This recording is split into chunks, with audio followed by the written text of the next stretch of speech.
Namaste, Suswagatam, and welcome to our Sunday edition of Words of Wisdom Gyan Ganga on our Virat Hindustan Sangam social media channels.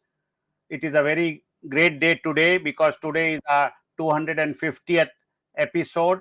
What started during the COVID on Ram Navami Day on 2nd of April 2020 as a daily program, Gyan Ganga and Words of Wisdom with Dr. Subramanian Swamy is now 250th episode. Today is our 250th episode.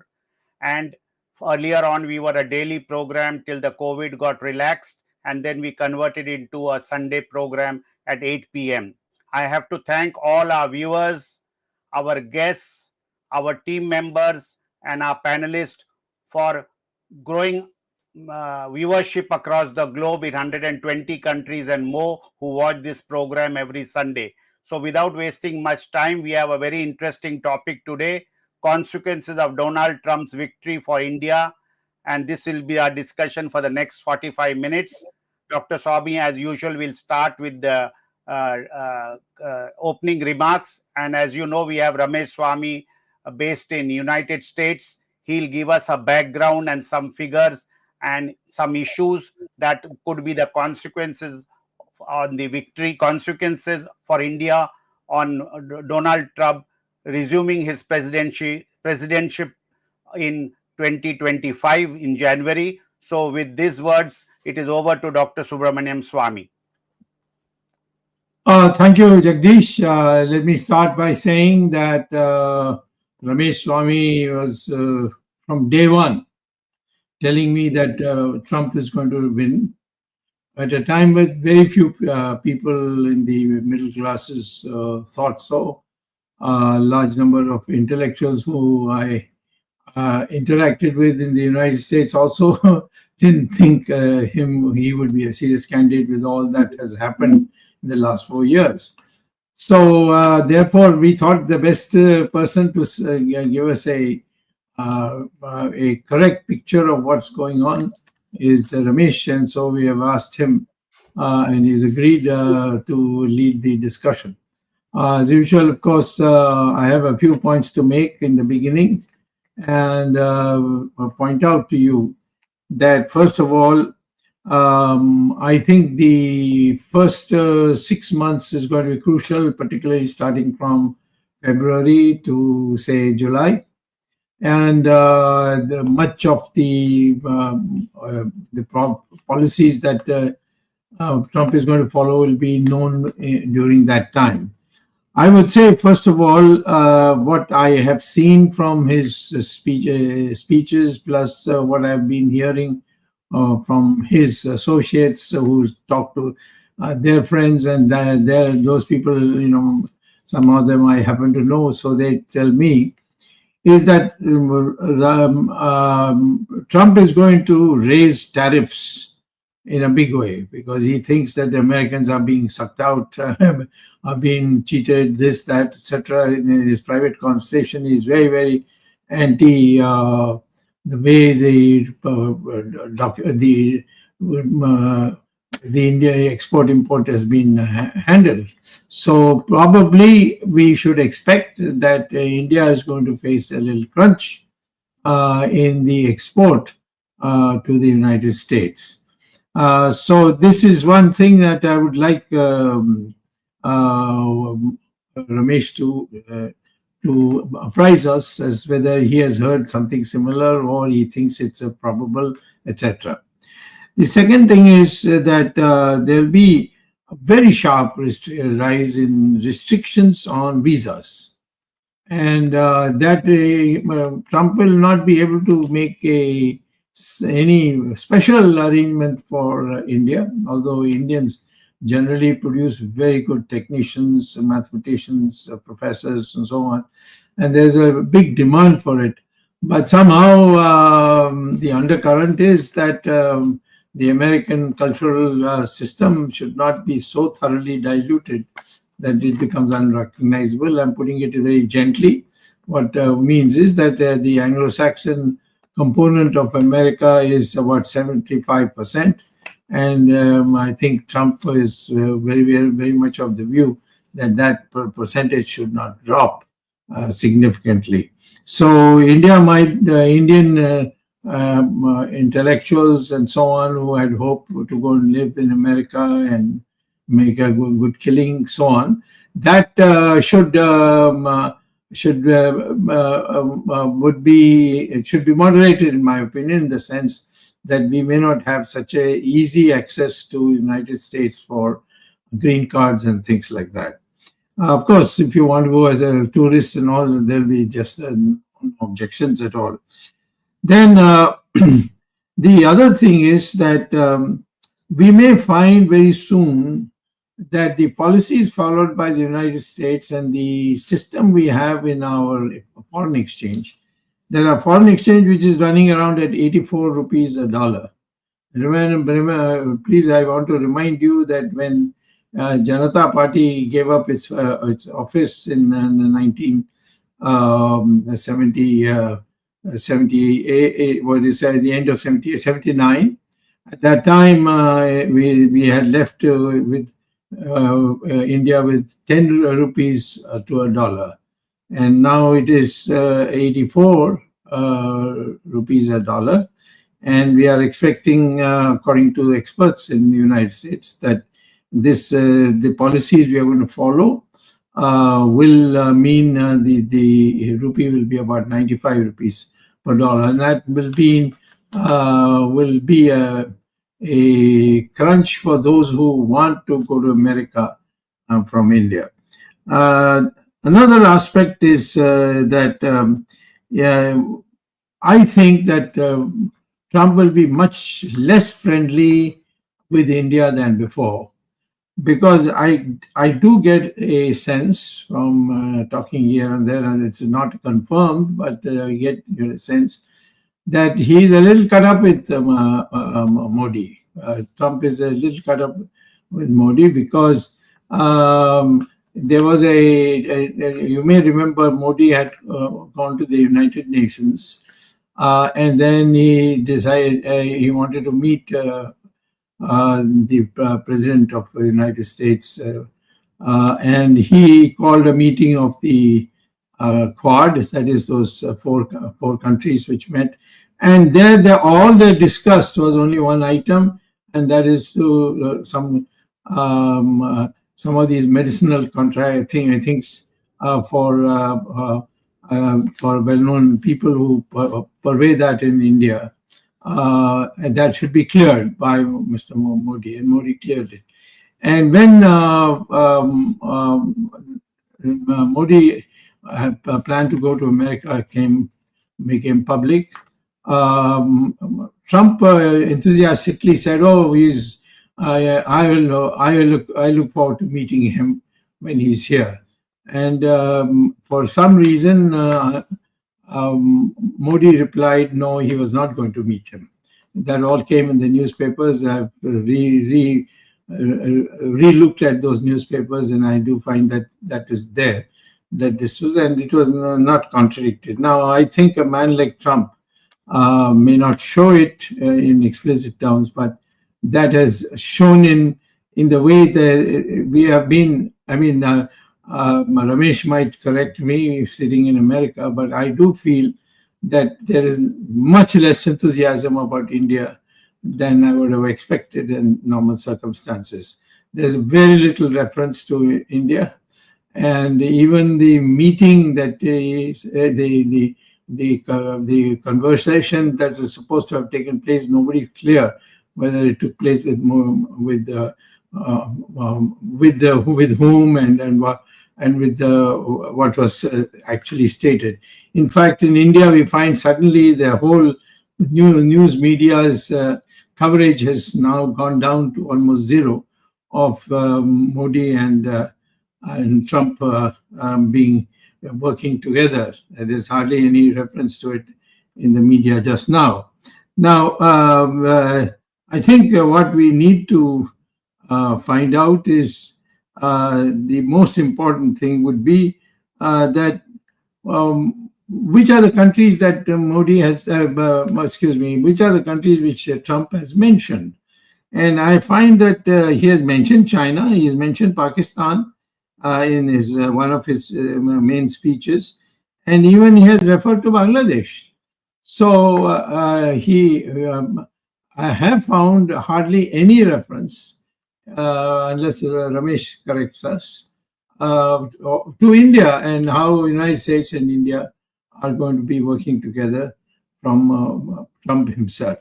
So I would say that knowing the ego of popularly known views about how Trump reacts of personal insults and so on, or what he considers as personal interests or insults. So I feel now that we are going to have a period of some coldness, and unless we handle this Indo-US relationship more carefully, in which we can't play on both sides. You can't go to be with Russia, and we can't be at the same time with the United States. We can't be with China. In fact, you see, the world knows. Indians don't know, except few Indians like myself who have done independent research. A lot of land has been ceded to China, and it is being we have been falsely told that we have come to an agreement on the border. In fact, Depsang itself, which is a very crucial area which divides India and China, that part the Chinese have been allowed a big chunk.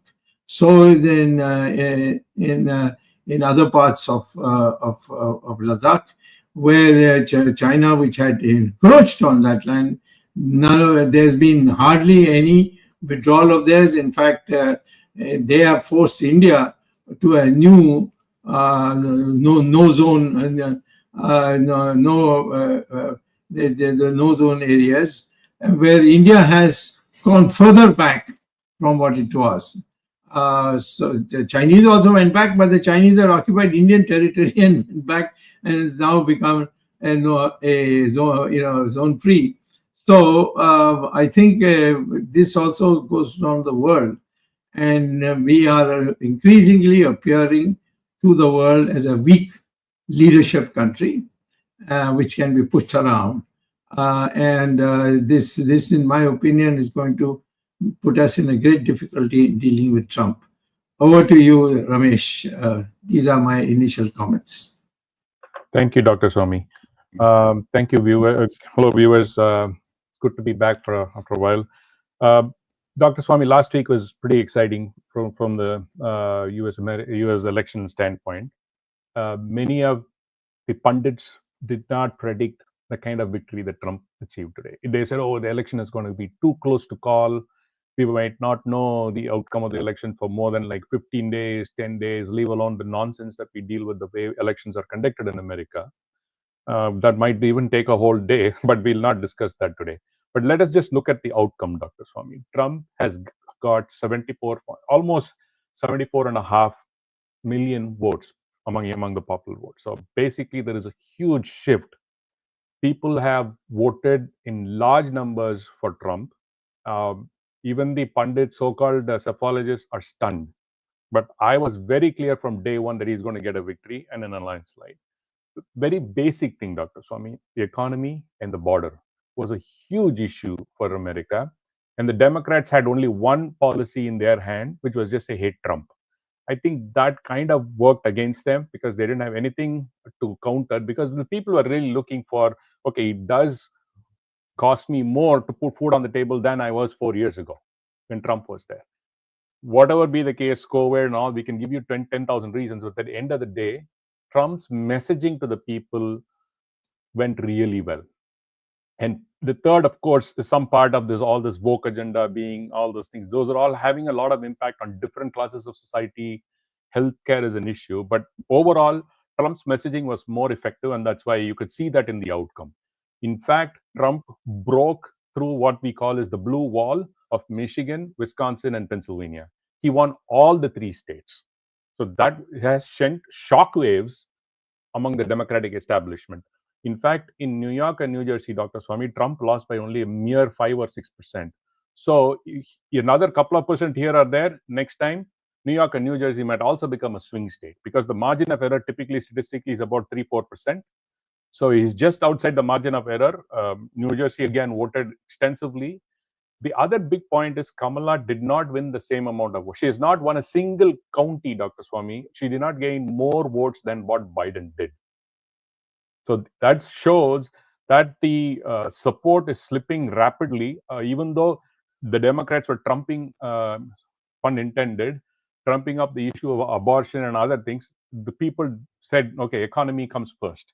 Yes, that is also important for a lot of people, but economy comes first. Now, I want to delve into the Indian American voting percentages, Dr. Swamy. Indian Americans constitute about 4.6 million population-wise. Roughly, I would say about 2 million, 2.5 million vote. They have been traditionally supporting Democrats. For example, when Hillary Clinton ran, 84% of the Indian Americans voted for her. Okay. Then it went down to about 68, 69% for Biden. And for Kamala, it has dropped even further to 60%. Trump got about 22% of Indian American votes back in 2020. It has jumped to about 31% now. But there is a caveat here. The old horse of Indian Americans still voted Kamala, but the young generation, and in large numbers, I'm talking about 30 and below, have moved to Trump significantly. And even more among college, 18 plus, that 18 to 25 range. So there is a shift even among the Indian Americans. The 30 plus people, the old horses, still think that they want to go Democrat. But the less than 30, things like that, people who are, parents who have just have kids, so they are bothered by multiple issues. As I said, economy is one. Second, what's getting taught in schools, the culture in general changing. They are afraid of all of those things. This, even though a lot of the Indian Americans are kind of right-wing in India, but they're left-wing in America. So I don't understand this dichotomy, but it is kind of strange that a lot of people have this kind of an understanding as far as the Indian Americans are concerned. Indian Americans are about 20% of the all Asian American population. Okay, so it is rather surprising that the Indian Americans chose this kind of a pattern, but I think they're moving towards a more balanced approach, or they have moved toward the thing, but still a predominant support for Indian Americans is towards the Democrats. This might have a slight impact. We don't know how far it's going to go, but we'll have to see as we move forward, because the community is the richest community among all, even including whites. We are, including white Americans or Caucasian, we are the richest community per capita income or annual income. We are the number one. We are the second largest minority after Mexican Americans. So I think in all of this, Dr. Swamy, shows that we should have a significant strength or a call that we have to have a seat at the table, but we have zero. We are not together. We're not organized. We still have the same itty-bitty fights, and so even though it's happening in little pockets, but I think the Indian Americans' biggest loss, in spite of all of these strengths, is we are not organized, or we don't get together. But if you look at the other three communities, Hispanic Americans, men have shifted significantly towards Trump, and Trump has acknowledged that, and he's going to take some and help them or support them. Indian Americans have not taken advantage of being what we are today. So I think it's challenging from the Indian Americans' perspective that we are not well organized. We don't have a single vote. We don't have an organization, right? So we need to come together, even though there are multiple, there is no single voice. Surprisingly, Dr. Swamy, League of Arab Americans supported Trump. They openly came and endorsed Trump in Michigan. And a significant shift in that vote has also helped him win in Michigan. So these things matter. These things really matter, whether they voted or not, but they put their bet behind Trump, and Trump won Michigan. And in Wisconsin, the Arab Americans there, they have supported Trump. So there is going to be a lot of advantage for that kind of a community. But India law, as far as I would say, Indian Americans failed to do such a move, or rather, they'll say, okay, there is an association of Indian Americans, but they have like, even though we are only a small number, we have more organizations, I guess. But we need to get together, get our act together, the Indian American community. This is just a way I think going forward we should think about it. Because if you look at the Republican side, the number of Indian American origin candidates were also more on the Republican side.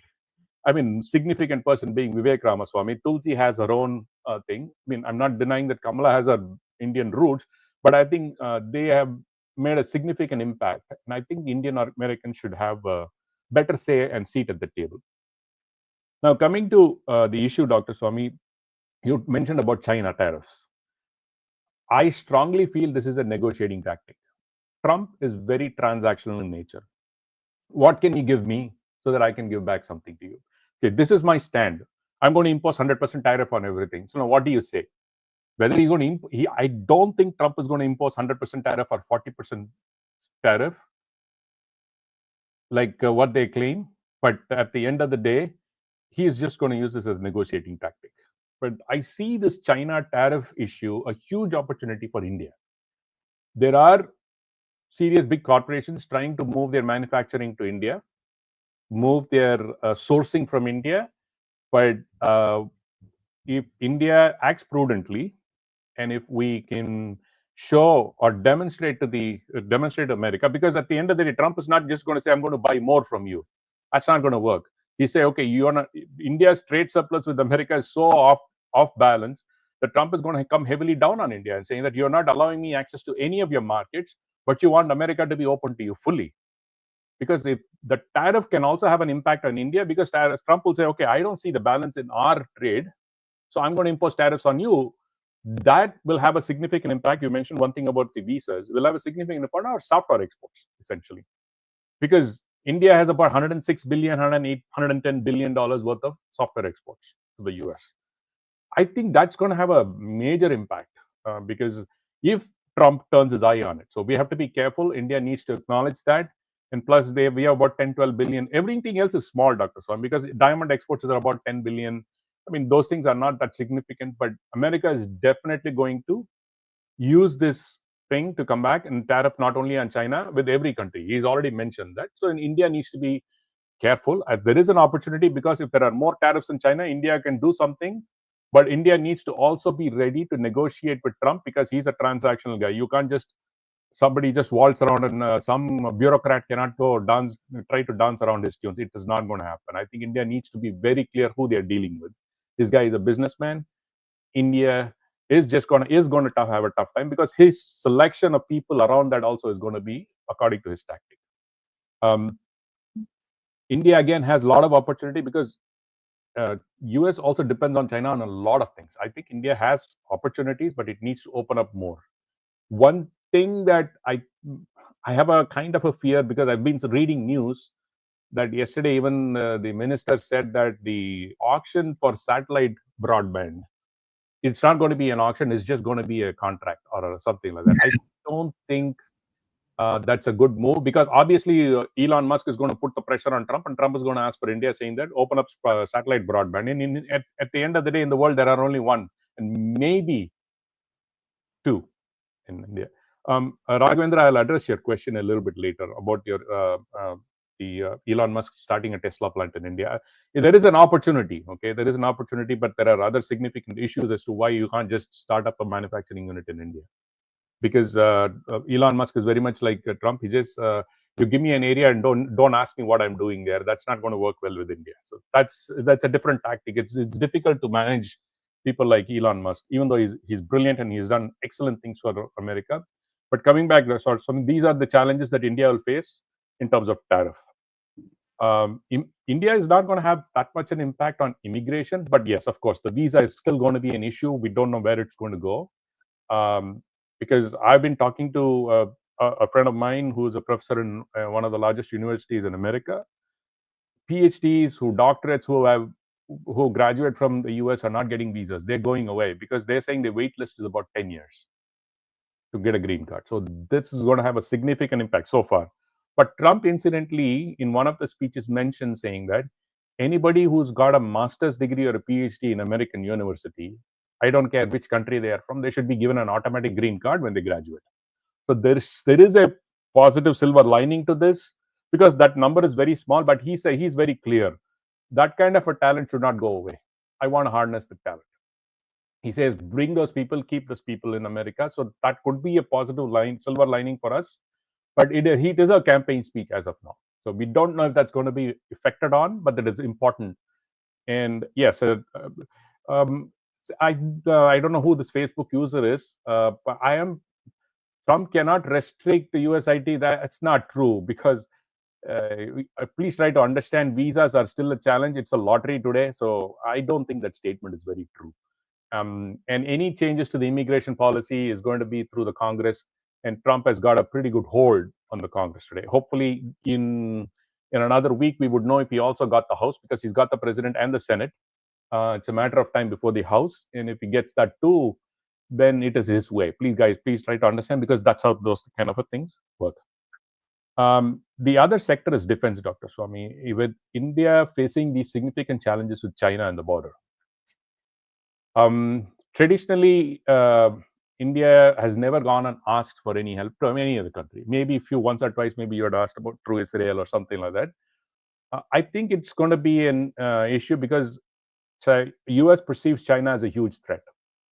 And China is flexing its muscles, be it Taiwan or anywhere else, even in India, of course. They've occupied so much of territory. And as of yesterday, again, I saw a news item that said the so-called agreement with Modi is really not happening because China is pushing back. So it's not happening. So I think India needs America. In what kind of relationship in terms of defense is going to be a question.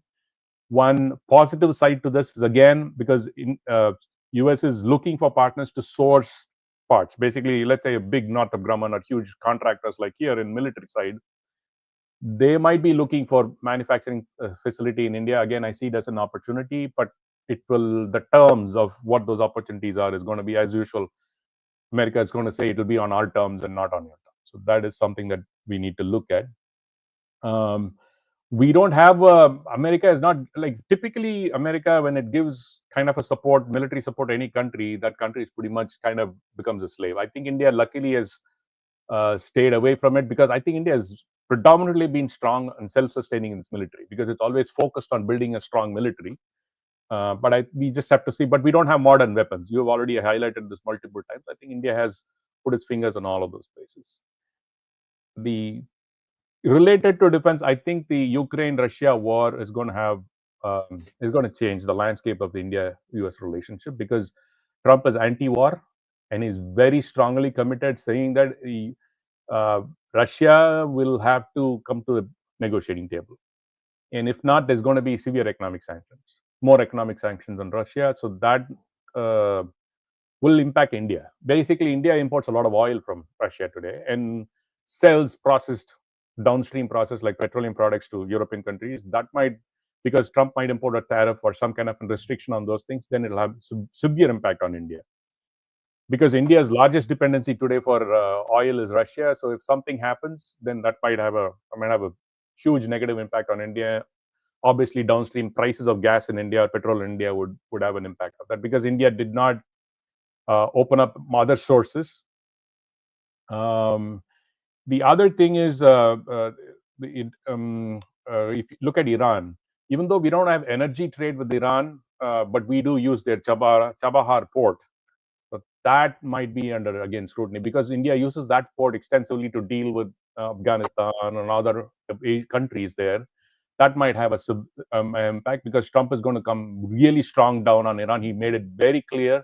So literally, he's going to make zero trade with Iran unless they, completely shut down their nuclear ambition. So that will have an impact on India. This is some important thing. And you did mention about Modi kind of snubbing Trump, and that is not good. Trump always remembers these things.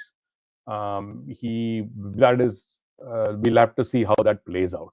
That's not a good tactic. You should have not adopted that.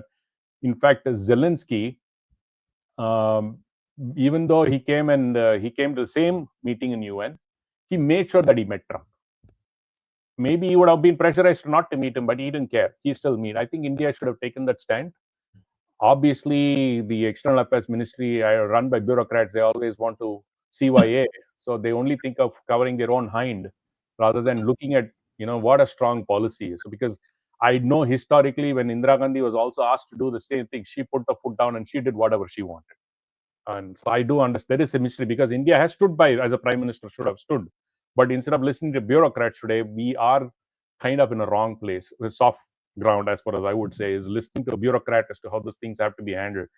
He might talk smoothly, he might do all of this nonsense, but at the end of the day, Trump is not a normal politician. I think they have to put that in their mind, because you cannot predict how he will move, because he is a pure transactional, what's in it for me, typical American attitude person. So we have to be, he's a businessman to the core. He doesn't care for anything else. He just says, what's best for America, I will do. So India should have no notions of jumping in and saying, I'm going to get something out of this. You'll get zero. Expect zero, get one. That's what I would say. Because Trump is going to say he's going to expect 1,000, he will get 100. So this is where India needs to think how US will negotiate with them. I'm not saying they don't know how to do this, Dr. Swamy, but the new order today is, this is what I perceive where America is going to look at. In terms of, again, coming back to slowly to the tariff part, India, if they're not sharp enough, smart enough, and quick enough, might lose the opportunities,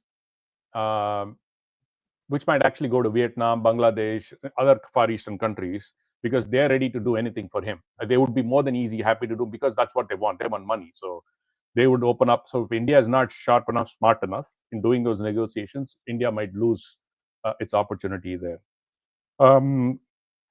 The mention of India, yes, Dr. Swamy, he did not mention it explicitly. Maybe we might know in the next few weeks or so. But for me, the way I perceive it today, yes, he has spoken about Iran, he's spoken about Russia, he's spoken about Ukraine, he's spoken to prime ministers. Yeah, India is there, but it's like this, Dr. Swamy, Trump cannot ignore India, or India cannot ignore Trump. But it is not a priority today. This is what this is my perception, that it is not a priority today. US has its own internal issues, because our biggest problem is the border. Surprisingly, a huge inflow of this border, majority of them being from India, from Gujarat. So that's exactly what the report says. I'm not building this up or saying this as a thing. India should be open enough to say, send those people back. We'd be more than happy to accept, instead of saying some kind of, we don't know who they are. I don't think India should get into that kind of a mode. They are going to be kicked out, and India should say, okay, what do you need from me to make sure that those guys come back? That is a good tactic for India to adopt and be on Trump's side, rather than feign ignorance or I don't know, I'm not going to support you. One of the biggest issue that I see, Dr. Swamy, is this Nijjar issue. That in Canada, that India is embroiled in. Trump will use this to his maximum advantage. I'm telling you this very clearly. It's not going to go anytime now. It is a significant issue. Even though Trump hates Trudeau in Canada, anything that to his advantage, he will not, yes. And we have to understand that. And as one of the viewers just said, that Trump bullied India to give away medicine. Yep, trust me, it's not going to be easy with them. So we have to understand that. But I feel that it's an opportunity. India has a huge opportunity, especially in what we call as drugs manufacturing. China is one of the largest supplier, but unfortunately, China is also the largest ever supplier to the world as far as the raw material is concerned. So the tightrope walking does happen, but in essence, Trump does see India. He still has a very good soft corner for Indian Americans, because the amount of people that he says, the rally they had in Texas, he still has good memories of it. But I think India should be very careful in treading waters right now where we are, because of the problems that US is facing internally, and Trump hates the wars that are going on and the amount of pressure he's going to put on Russia and other countries that are involved, and wherever and India's direct impact on it, and China, of course. He cannot utter a paragraph without mentioning China once. So India needs to be watchful, and it needs to show strength. And you've always called for this, Dr. Swamy. India needs to show strength and try to kick people back. And we need to push this forward. And unfortunately, India is not showing a backbone to that yet, because we're still trying to do something different. But how we do it, it's up to the bureaucrats or leadership to decide. But I think we need to show our strength, because if US has to support India if there is an aggression by China, India has to show that yes, they are ready to win or ready to fight. US will never support a group that is too weak. Even in Ukraine's case, even though Ukrainians, so many people are dying, but what do Ukrainians do? What is Zelensky sending more of his people to die? that willingness, whether it's futile or not, he's not going to send a single soldier out, Dr. Swamy. Let me be very clear. If something goes on between China and India, he might support you, but unless you show the will and the power to fight. So India needs to be aware of that. And if they come up with that kind of an understanding, then India has an opportunity. So these are the points that I wanted to mention. I think you had asked me some of those questions. I hope I answered them. So if there are any, then I'll be happy to answer. Well, one question, Jagdish, let me ask him one question. We are not an ally of the United States military. Absolutely, we're not. Why should the United States come if we are going to, you want something free of charge? No, the Americans are the people who are very clear. They'll say, put your money where your mouth is, you see. So I would say that we are in a very ticklish situation. Correct. The Chinese, earlier on, the Chinese were a little hampered by the fact we have in that Quad arrangement.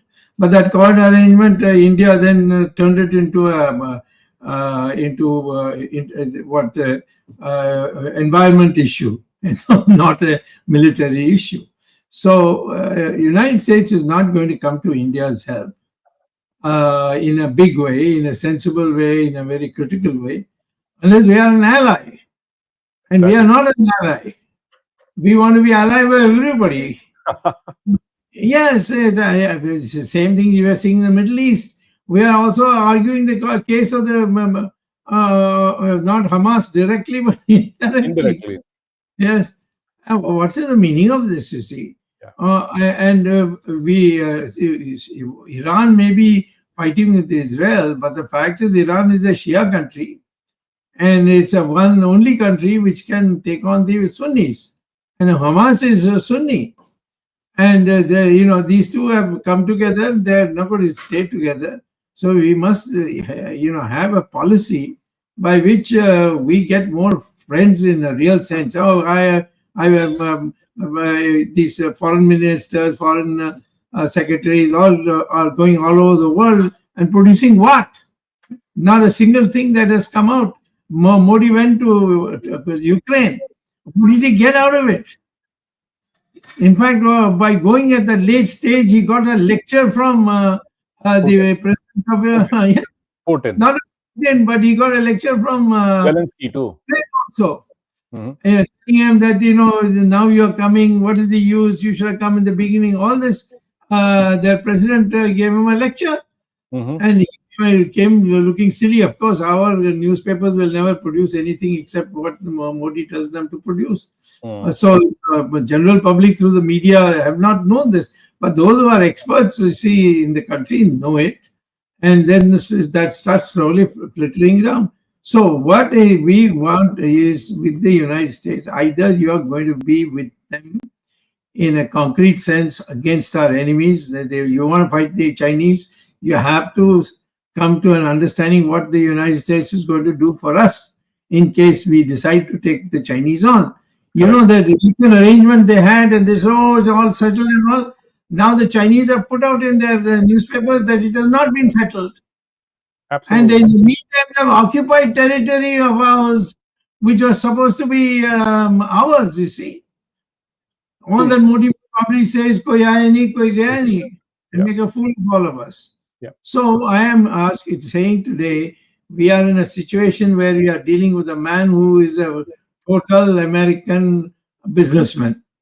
Absolutely. If you want America to be with us, you have to deal in business language. We'll do this for you, but please do this for us. Correct. You negotiate on that basis. I think Trump will also be amenable. Otherwise, he'll say, these guys, he'll play around with us and give us lectures, and ultimately all you will find is large number of Indians being kicked out of America because of the visa matter. Absolutely. Dr. Swamy, we have to show a spine, the steel spine, Dr. Swamy, as far as China. Otherwise, America will not, especially Trump, will not bet on somebody who's weak. That's his nature. Please let me be very clear about it. Others might be diplomatically doing this and that, but I don't think waiters and diplomats can even come back anywhere close to thinking that they can negotiate with Trump. It's not going to happen. he is going to be very clear about this. He just, okay, what's in it for me? You give him something, he'll definitely help you. So that's his nature. One important point that you brought up, Dr. Swamy, is this BRICS Quad. As you said, India has its finger in every 4-letter, 5-letter organizations, global organizations across the globe. I think that's kind of even they can say, oh, we are peaceful with everybody, but that's not going to go well with Trump, because he might say, Dr. Swamy, I don't think he will. He might say it's either BRICS or Quad. So India needs to be prepared for that. Okay, he is not going to accept this BRICS challenging, because the narrative that has been put out there is BRICS is going to challenge the dominance of America or the dollar, because they're going to say BRICS is one current. I am telling you right off the bat, if there is even a whiff of it that happening, Trump will just shut down everything with India, because he doesn't like any country aligning with such a threat to America, quote unquote, an economic or anything. Because where we are today, this is my perception. Okay, I don't, even if 100% of the, even everybody disagrees, I don't care. But I think this is a perceptive problem for India as far as BRICS is concerned, because it has Russia, China, and now Iran. Everybody is joining there. I think we have to be very careful, very, very careful with BRICS. And Trump might come in and pressurize us on Quad. If he says, no, if you're not joining Quad, then you're not going to get anything else. I think India has a lot of opportunity per se with Trump, including getting a seat on the UN Security Council. I think the UN is spent energy, because Trump doesn't like the UN at all. He thinks it's a waste of time spending unnecessary money on it. He might even say, I don't want to support the UN. Because there is going to be severe consequences with this BRICS Quad quagmire, Dr. Swamy. This is my perception. India needs to be very clear as to which side it's standing on, because Trump hates ambiguity. He wants clarity. So those are the challenges. As far as since the topic is there, what are we looking at challenges ahead is, we cannot show that we are all over the place. That's first thing that he hates. He needs clarity and not confusion. Okay, and he needs to show strength, not weakness. He needs to see strength and not weakness, and willing to negotiate on an equal footing, not just sit back and say we will not do anything, but you give us everything. You can't do that. And last but not the least, India has not done this in the past. I don't think we should go with a begging bowl either. So I think this is, in a sense, how India, in the next 4 years, so we'll see where this goes. But I foresee a Republican government at least the next 2 cycles minimum, because where Trump comes in, he leaves it in a good footing, and whoever comes next, because I don't see a good strong bench from the Democrat side. I don't see any leader that matches the the aura of Trump today, to match him even today. I mean, they tried with Kamala, it didn't work. Viewers, I do see, you're mentioning we don't need the US economic engineering, but you have to understand India's dependency from US is so huge that India cannot afford to ignore America. Please, you have to be cognizant of this, because all these guys, IT guys sitting in India, you don't have a job if India shuts its thing to you. So please try to understand that India, this kind of grandstanding saying that I don't need you, you don't need me, doesn't work these ways. Please, there is no requirement for a grandstanding. We have to be clear what is pragmatic. We have to be pragmatic in our approach, and that's what I think would take this thing forward. Arvindji or Jagdishji, you muted, huh? Jagdishji.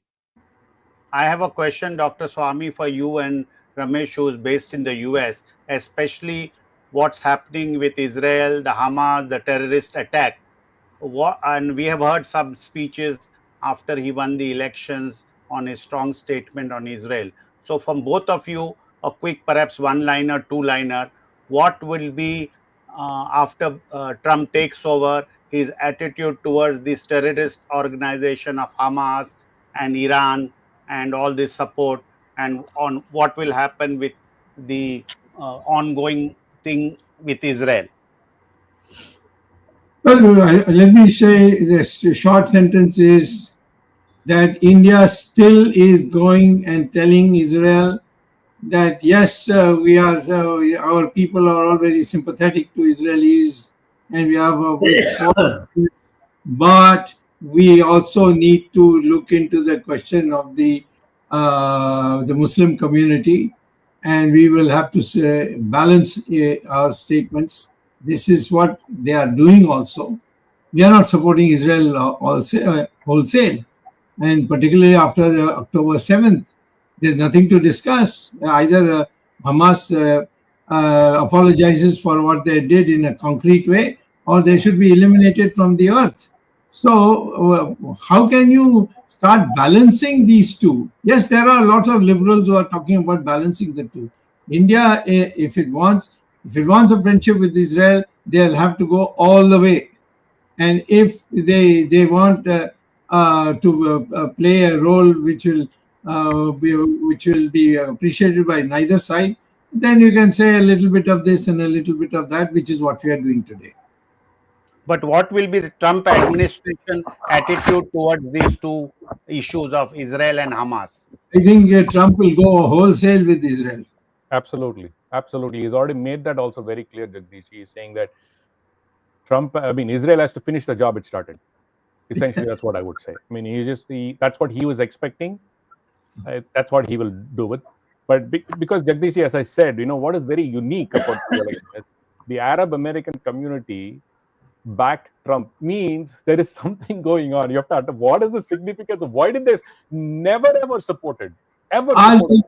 I'll tell you what the significance is. Iran is a Shia country, and the Sunnis have never accepted them. Correct. And all these big countries of Arab area, none of them is participating in this war. It's only the idiot Hamas and Iran. There's nobody else who's come in support because they don't want to enlarge the hold of Shias. And I wouldn't be surprised from whatever information I've been getting here and there, that it's only a matter of time before Iran suddenly goes to Israel and says, let's have a peace treaty. Otherwise the Sunnis will finish them off completely and Iran will no more be a Shia country. Before Arvind takes the next question, Ramesh, this question is directly to you. It relates to a lot of other questions which have come in the comments box. One, people of Indian origin, especially people who are holding Indian passports, who are in America, and those who want to go to America, they have one fear: whether the regime change will be a conducive atmosphere. I'm putting it in very simple words. You have touched upon it. Whether it will be a conducive atmosphere for Indians to get visas and come to work in America or stay and work in America. This is a big question. Our younger generation, from all the questions which have come up, they want to know what will be the treatment to them. Jagdish ji, at least let me be blunt first. I think the first 2 years is going to be tough because Trump promised, even Dr. Swamy mentioned this in the beginning, it's going to be a tough 2 years for the immigration side because he wants jobs to be created in America.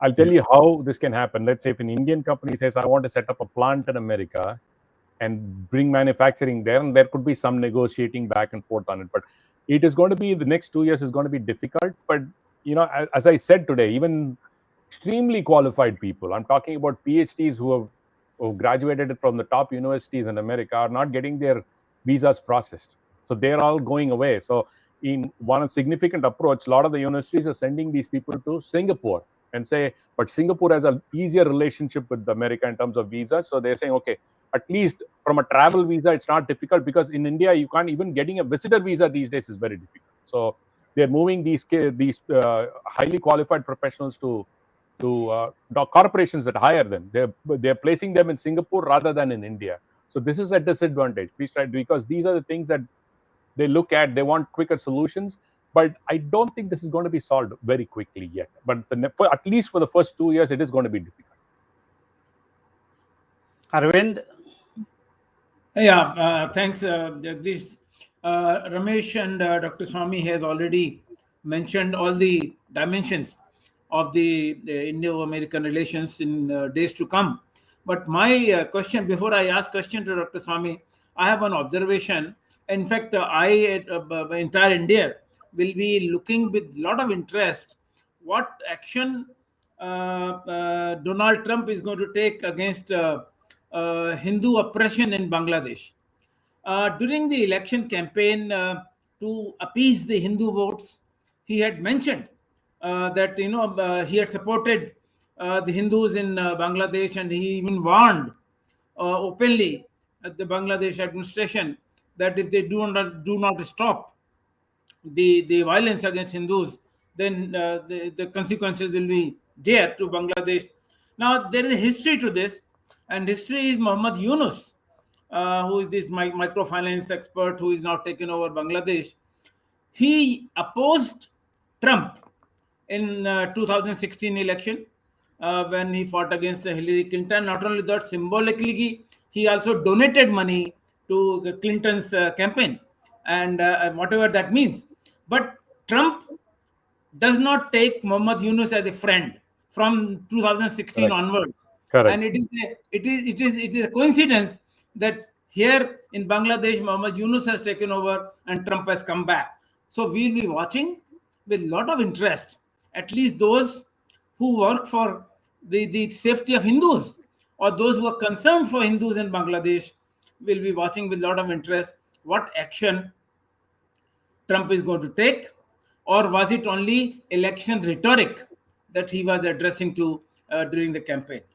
Now, my question to Dr. Swamy and Ramesh both, India's prosperity has been dependent on a lot of FDI investment in India. And my question is, first, whether India-US trade will grow in the second inning of Donald Trump, or whether FDI from the Indian Americans or American companies, which was significant in India. And though, of course, a lot of Indians, people with Indian origin have taken over American companies, the big corporations, especially in IT field, whether that will continue and they'll continue to get that recognition which they have been getting all this while. Yes. You go ahead, Dr. Swamy. Ramesh, you want me to go first? Yeah, go ahead, sir. Just go. Yeah. See, the question basically is that India has no positioning in any country in the world where they stand up for us, in political terms. They like Indian scientists, they like Indian professors, all that is there. But when the question of supporting India is concerned, there's no contribution of that. I would say that knowing the world history, unless you're strong enough to defend yourself, Correct. you cannot have a personality. You can defeat the Chinese if you want. It's not that we have not defeated Chinese. Only thing is that we were too weak to publicize it, thinking it might annoy the Chinese. For example, in 1967, in the Sikkim border, when the Chinese came with all their tanks and everything to cross into Sikkim, our army picked them up in such a way that if you see the original data that is available, of course I got to see it because at that time I was member of the commission which was dealing with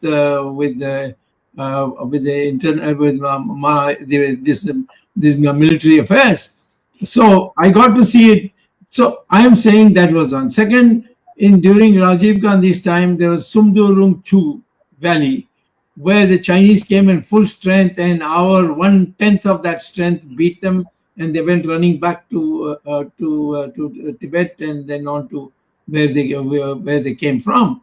So we have to show to the world that we are a country which is equal to China, and that if any country is threatened by China, we can support them to fight the Chinese.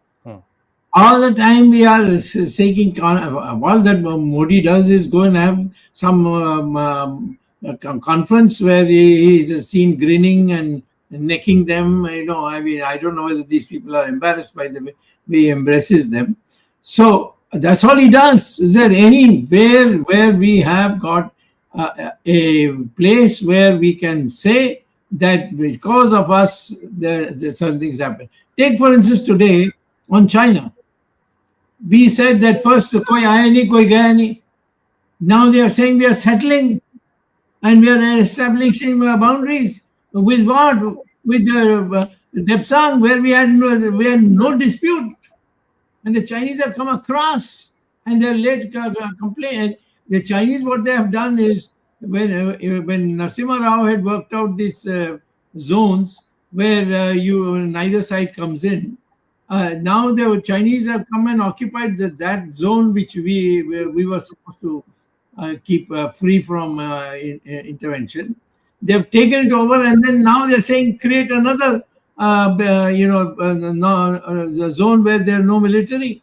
So India is backing off. All this is not coming in the press, and I have to go. I've gone to the court, and in the court, I can't go very fast because courts they are loaded with so much work. But the fact is, in the court also, all that the government does is seek adjournments. What is the truth?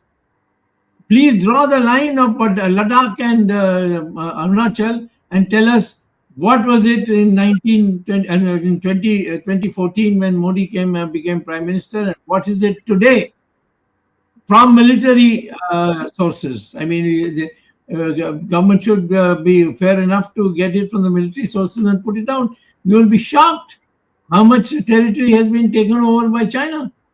Now, how can America knows about it, Russia knows about it, so many countries know. How can they have any respect for you? And it doesn't come in the press because we have the most napumsak press in our history. They will not put it in the press even if I give it to them. Oh. They will not even. I say you quote my name, and if there's a defamation case, I will take you to go. I will fight for you in court. But they don't want to put. Arvindji, I'd like to answer one question. You talked about the FDI. I mean, Right. the FDI actually has been going down in the past 2-3 years. I mean, and please, the FDI is not going into where it needs to go, where we are setting up manufacturing plants, where they're creating jobs. It's more in the stock market where PN participating on. They're just flipping the money. It's just a kind of a money laundering, though it's not technically, these FDIs are flowing in only as those kind of investments, predominantly into the market, stock market, and this like that. But it is not helping creating more jobs in India. Because if that was the case, we would not have these woeful numbers that we have in India in terms of the unemployment situation that we are facing, crunch that we are facing in India. For that to happen, as I did mention earlier, that is an opportunity for India. With all these FDIs, they have to say, okay, put an FDI in manufacturing or build up more plants here and stuff like that. But a lot of the companies are facing a huge challenge as far as the way India is concerned, because in specifically, I'll give you an example in Tamil Nadu. Samsung had a severe crunch because of there was a huge labor strike and they had to shut down everything. And because they created this hub to be one of the largest manufacturing hub in Southeast Asia to a large extent beyond Korea. They are now thinking twice. Now, what do we do? Can we do it only in Tamil Nadu, or can we go to some other state? India needs to give probably even a sense of direction or a strength, saying that, okay, we are not going to allow you to exploit our workers, but yes, we are going to give you some stability in terms of when you bring manufacturing to India. A, infrastructure. B, consistent power supply. Right, a lot of those things that matter for somebody to move their manufacturing operations. Dr. Swamy has been saying this time and again. This being a professor, the skill set availability is unlimited in India. There is no question about the skill set availability in India. It is a question of harnessing that skill set and giving an environment for companies to set up a plant in India. For example, Apple created one manufacturing, Tata created a facility, there was a fire, then gone. So we can't have this unpredictability, because when a large corporation says, I'm going to sell 10 billion handsets or 10 billion computers, and India says today some policy strike goes, we can't, they need that kind of a stability, saying, oh, shut down, factory shut down, I can't sell the 10 billion units. They can't give that as an excuse to the stock exchange or to their investors. right? So that stability is very, very important. FDI today, I really don't know how much is really going into manufacturing. I think it might be a very low number. I don't have it offhand. But what I have seen so far, and Dr. Swamy has proven to us in time and again, you also given us a lot of information that this FDI is coming through participatory notes into the market, in out kind of an investment rather than good manufacturing, setting up large manufacturing facilities in India. That's what China. See, if you want to compete with China, what has China got going?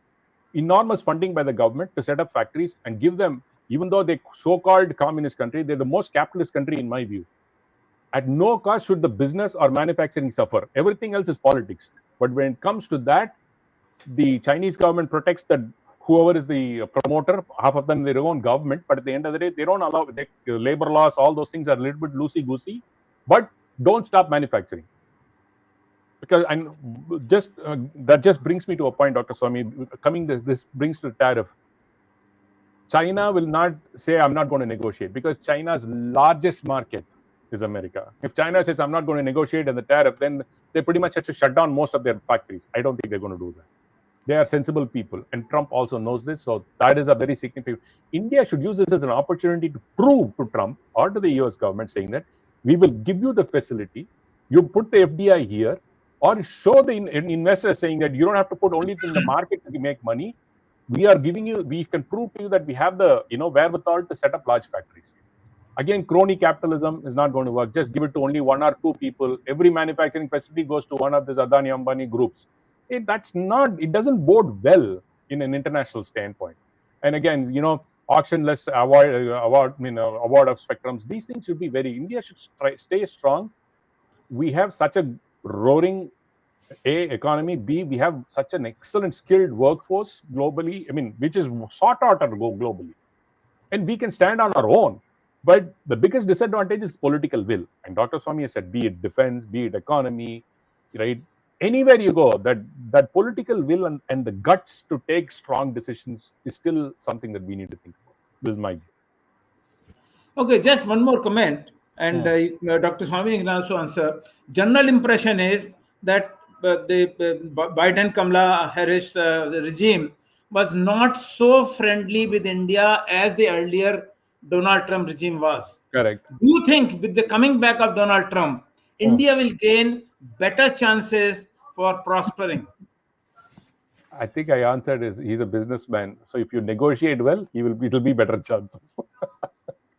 Arvind, it's not a question only of us negotiating. If some other country offers a better deal in which India stands to lose, Trump won't hesitate a minute. He'll go with them, or he'll make you lower your prices, something or the other. I don't think there's any great love for India. Right. He's a total businessman, and he's cold-blooded. We have seen him. He has come through all these court cases. It hasn't affected his psychology at all. He's still the same, Mr. Trump. So he is the guy who now he's on the top, he's on the seventh heaven, and he's going to push around people who don't comply with his requirements. Yeah, he's going to be very arrogant now. No, I don't think it's arrogant. I definitely don't think it's going to be arrogant because he's learned his lesson. Arvindji, I'll tell you why. He survived his attempt on his life twice. He's more humbled man internally, but very strong-willed, strengthened by who he has faced. Okay, he has seen this. His priority is America first, nothing more, and his only priority is America first and nothing else. That's how I would state. Ramesh, you mentioned about attempt on his life. Not that I subscribe to this view, but there's some the astrologer in India who has said that between now and January, there's still 2 more months to go, and he has predicted that there may be some more attempt on his life. Could be, Doc. I'll tell you why. I think a lot of these things are also aware of. They do keep watch out because as I said, Democrats ran on a concept of hate Trump. The hatred that they've built among 60 million people in America is really sad to see. I have no problems in arguing on policies, on merit, or on issues, but creating a sense of hate is going to have an impact in some. And obviously, the American law enforcement is definitely aware of all of this. They are obviously, even the Secret Service, be the all the three-letter agencies here, they are aware of these threats. I mean, I have no doubt about it. But he's now president-elect, so he gets the most secure thing around him. So it's not very easy.